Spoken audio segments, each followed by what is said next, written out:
In the ancient Near East, casting out a spiritual entity was treated as a localized duel. Exorcists relied entirely on extreme physical proximity. You needed specific rituals, physical touch, incantations, and a direct face-to-face confrontation with the occupying spirit to force it out.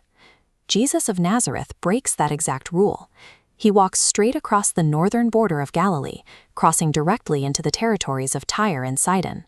He is stepping into a geographic zone that a first-century Jewish audience associated with maximum pagan impurity. Waiting at this border is a woman.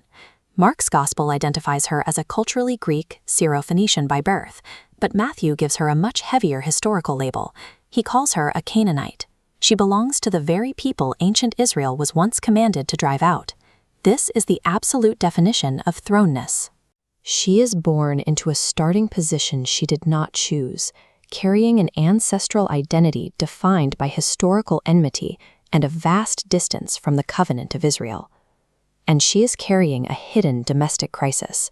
Her daughter is trapped off stage, locked in a distant house, violently oppressed and decreated by an unclean spirit. This specific geographic and ancestral setup puts the authority of the Messiah to the ultimate test. It asks whether his power can reach a historical enemy, and whether it can rescue a captive who isn't even in the same room. She takes this household crisis directly to Jesus, shouting a startling messianic confession from an outsider. "Have mercy on me, O Lord, Son of David." How does the compassionate king respond? With absolute, unbroken silence. Matthew tells us he answered her not a word. That silence creates a massive cognitive battlefield. An empty space of ambiguity invites a very specific false interpretation that her Canaanite ancestry has permanently disqualified her from grace, and that God is simply indifferent to her pain. While Jesus is silent, his disciples become actively hostile. They urge him to send her away, viewing her desperate suffering as a mere social inconvenience. Faced with silence from the king and rejection from his representatives, she refuses to let either become a mental stronghold. Instead of retreating, she moves closer, bowing at his feet in worship.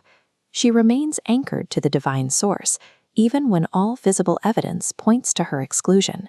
She demonstrates a fierce threshold persistence, refusing to abandon the boundary until grace makes a way through.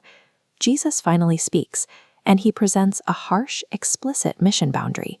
He tells her it is not good to take the children's bread, meaning Israel's covenant blessing, and throw it to the little dogs.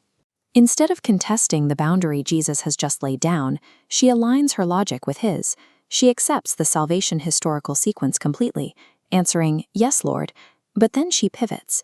She argues that even the little dogs under the table eat the crumbs that fall from their master's table. This animated table is loaded with bread. A single crumb falls. She deduces a non-zero sum economy.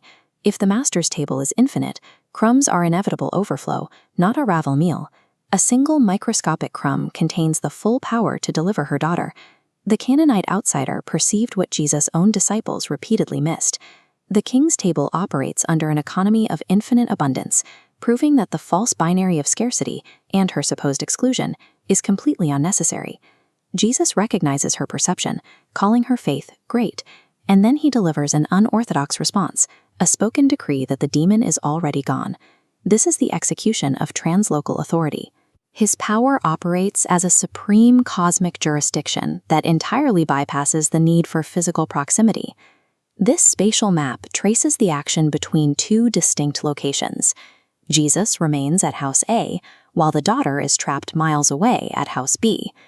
There is no physical duel or negotiation, because the demon cannot use geographic distance or ethnic borders as a legal shield against the king of the cosmos. It is instantly evicted.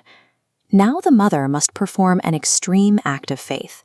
She turns around and walks home, based purely on an unverified spoken word, carrying the weight of this invisible victory across the landscape without a single shred of visual proof. Christ's authority is jurisdictional. The spiritual cosmos has no choice but to obey the spoken decree of the king, entirely regardless of spatial boundaries or inherited identity. When the mother finally crosses the threshold of her home, she finds the outcome. The demon is permanently gone, and her daughter is lying peacefully on her bed. In the ancient world, demonic possession was almost always associated with a violent, convulsive throwing down of the human body. Here we see the exact opposite, a gentle, stable, and permanent rest.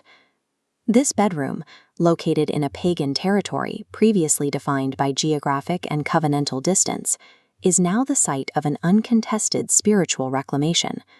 The Messiah's jurisdictional word has crossed the border and reclaimed this domestic space from the inside out. The ultimate goal of divine warfare is not a spectacular spiritual spectacle.